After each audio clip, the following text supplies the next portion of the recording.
Hello everyone, welcome back to the online learning session.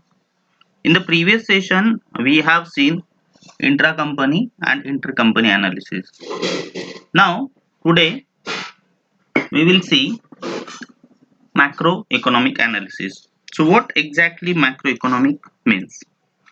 So, macroeconomic examines the business phenomena such as changes in unemployment, national income, rate of growth, GDP, inflation, and the fluctuations in price levels. So generally macroeconomic focuses on the movement and trends in the business as a whole. While in microeconomics, the focus is placed on the factors that affect the decisions made by the firm and the individuals. So considering the huge scale of government budget and the impact of economic policy on consumers and businesses, macroeconomic clearly concern itself with significant issues. So, approximately applied economic theories can offer illuminating insights on how a business functions and the long term consequences of particular policies and decisions. So, now we'll see the definition. So, according to Shapiro, macroeconomic deals with the functioning of the economy as a whole.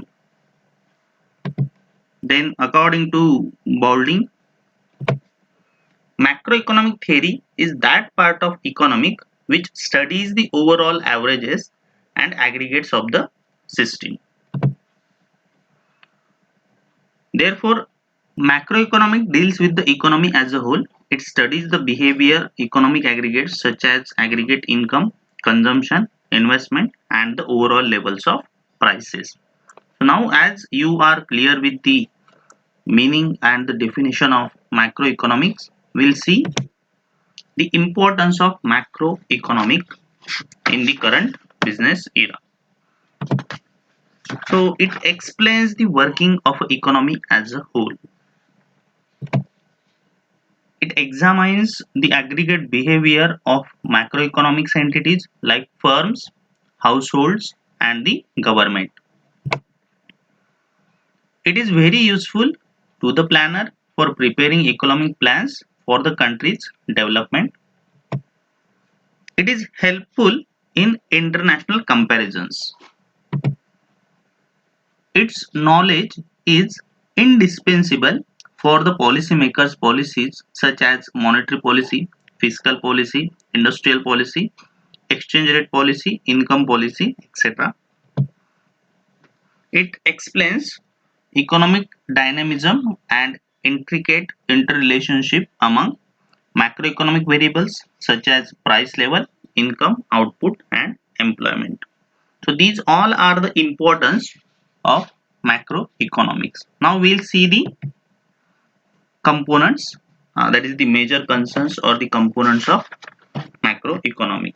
So in detail there are components such as national income, aggregate demand, aggregate supply, savings, inflation or deflation, economic growth, unemployment, trade cycle, international trade, and the economic policy, that is fiscal policy and or monetary policy. These all are the major concerns or the components of macroeconomics. So we'll see one by one in detail what exactly national income. So national income is nothing but it is defined as the money value of all the final goods and services produced in an economy during an accounting period of time. Generally the period is 1 year. So accounting year which starts on 1st April of the current year and ends on 31st March of next year. It includes the GDP, GNP, NDP, NNP, and the per capita income along with the disposable income. So we'll see first what exactly GDP is. So GDP is the sum of money values of all final goods and services produced within the domestic territories of a country during an accounting year. The formula for GDP is C plus I plus G plus X minus M. So C stands for consumption, I stands for investment, stands for government, X stands for export, and M stands for import. GDP at a market price includes the final value of goods and services, also includes indirect taxes and excludes the subsidies given by the government. GDP at a factor cost is the sum money value of final goods and services based on the cost involved in the process of production. GDP at factor cost, therefore, how to calculate it? We can calculate GDP at market prices minus indirect taxes plus the subsidies. Now, what exactly GNP? So, gross national product is the aggregate final output of citizens and businesses of an economy in a year. GNP may be defined as the sum of gross domestic products and net factor income from abroad. The formula for GNP is GDP plus NFIA, that is national net income factor income from abroad. Therefore, as you are clear with GNP is equals to GDP plus NFIA, that is net factor income from abroad. Therefore, we can also calculate GNP with the help of C plus I plus G plus X minus M plus NFIA. Net factor income from abroad is nothing but the difference between income received from abroad for rendering factor services and income paid towards services rendered by foreign nationals in the domestic territory of a country. Now, NDP or NNP.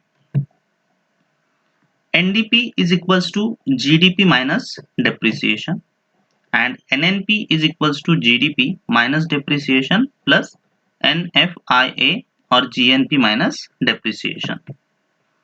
Thus, NNP is the actual addition to a year's wealth and is the sum of consumption, expenditure, government expenditure, net foreign expenditure and investment less depreciation plus net income earned from abroad. In short, C plus I plus G minus plus into bracket X minus M bracket complete minus depreciation plus NFIA. So with the help of this we can easily calculate NNP. NNP at factor cost is the sum total of income earned by all the people of the nation within the boundaries, that is the national boundaries or abroad. It is also called as national income. So an NNP at factor cost is equals to NNP at market price minus indirect taxes plus subsidies. Now what is per capita income or personal income? Per capita income is the average income of the people of a country in a particular year. Per capita income is equals to national income divided by total population of the country. Personal income is the total income received by the individual of a country from all sources before direct taxes in 1 year. Therefore, personal income is equals to national income minus undistributed corporate profits minus the corporate taxes minus the social security contributions plus transfer payments plus interest on public debt. Therefore, personal disposable income is the income which can be spent on consumption by individuals and families. Personal disposable income is equals to personal income minus personal taxes. Now, the second point is aggregate demand. In macroeconomic, aggregate demand or domestic final demand is the total demand for the goods and services in an economy at a given time. It is often called effective demand. Through at other times this term is distinguished. This is the demand for the GDP of a country. It specifies the amount of goods and services that will be purchased at all possible price levels. Now, what is aggregate supply? In economics, aggregate supply or domestic final supply is the total supply of goods and services that firms in a national economy plan on selling during a specific time period. It is the total amount of goods and services that firms are willing and able to sell at a given price level in an economy. Aggregate supply is the targeted by government supply side policies which are meant to increase productive efficiency and hence national output. Some examples of supply side policies includes education and training, research and development, supporting small or medium entrepreneurs, decreasing business taxes, making labor market reforms to diminish frictions that may hold down output, and investing in infrastructure. Now the next point is saving. In economics, a country's national saving is the sum of private and public saving. It equals a nation's income minus consumption and the government's taxes levied. In the simple economic model with a closed economy, there are three uses for GDP: the goods and services it produces in a year. If Y is national income of the GDP, then the three uses of consumption, that is C, investment I, and government purchases, that is G. So which can be expressed as Y, that is national income, is equals to consumption plus investment plus government purchases. National savings can be thought of the amount of remaining income that is not consumed or spent by government. In a simple model of a closed economy, anything that is not spent is assumed to be invested. Therefore, national saving is equals to Y minus C minus G is equals to R. National saving can be split into private saving and public saving, denoting T for taxes paid by the consumers that go directly to the government, and TR for transfer paid by the government to the consumers as shown here. So Y minus T plus TR minus C plus into bracket T minus G minus TR bracket complete is equals to R. Y minus T plus TR is the disposable income, whereas Y minus T plus TR minus C is private saving. Public saving, also known as the budget surplus, the term T minus G minus TR, which is the government revenue through taxes minus government expenditure on goods and services minus transfers. Thus, we have that private plus public saving equals investment. Now, the inflation or deflation. In economics, inflation is a sustained increase in the general price level of goods and services in an economy over a period of time. When the general price level rises, each unit of the currency buys fewer goods and services. Consequently, inflation reflects a reduction in the purchasing power per unit of money, a loss of real value in the medium of exchange, and unit of account within the economy. In economics, deflation is a decrease in the general price level of goods and services. Deflation occurs when the inflation rate falls below 0%, a negative inflation rate. Inflation reduces the value of currency over time, but sudden deflation increases it. This allows more goods and services to be brought than before with the same amount of currency.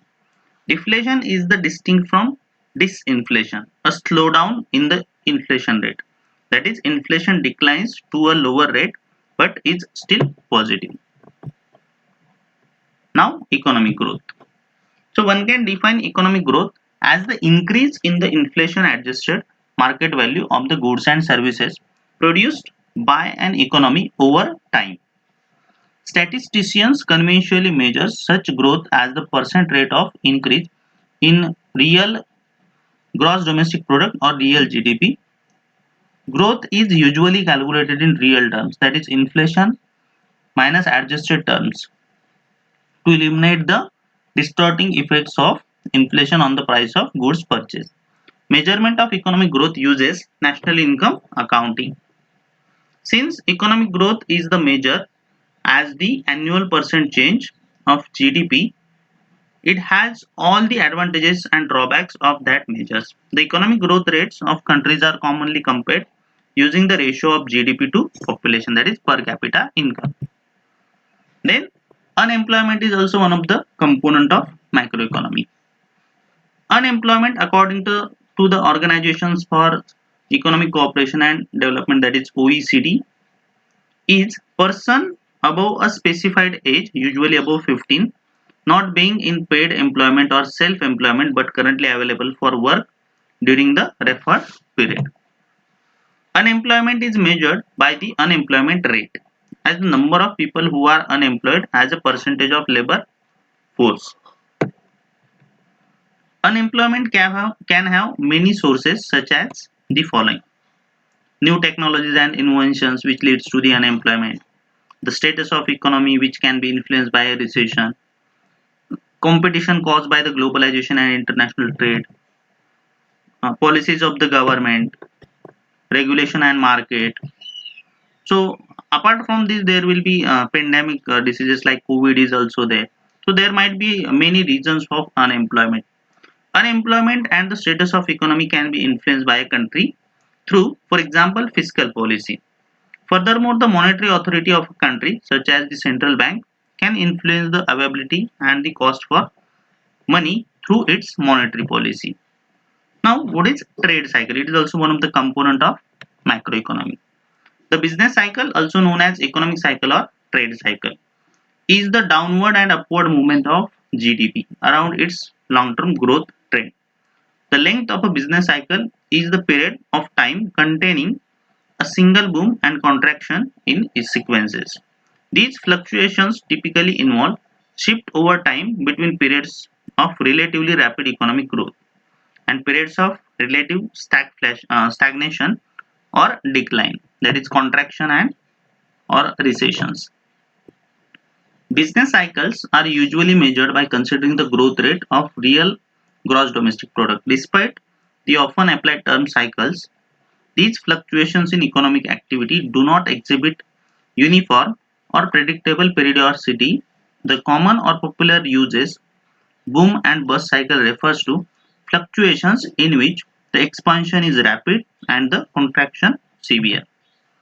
The current view of mainstream economics is that business cycles are essentially the summation of purely random shocks to the economy and thus are not in fact cycles despite appearing to be so. However, certain heterodox schools propose alternative theories suggesting that cycles do in fact exist due to endogenous causes. Now, the international trade. International trade is the exchange of capital, goods, and services across international borders or territories because there is a need or want of goods or services. In most countries, such trade represents a significant share of GDP, while international trade has existed throughout history. Example is that Uttar Patha, Silk Road, Amber Road, Scramble for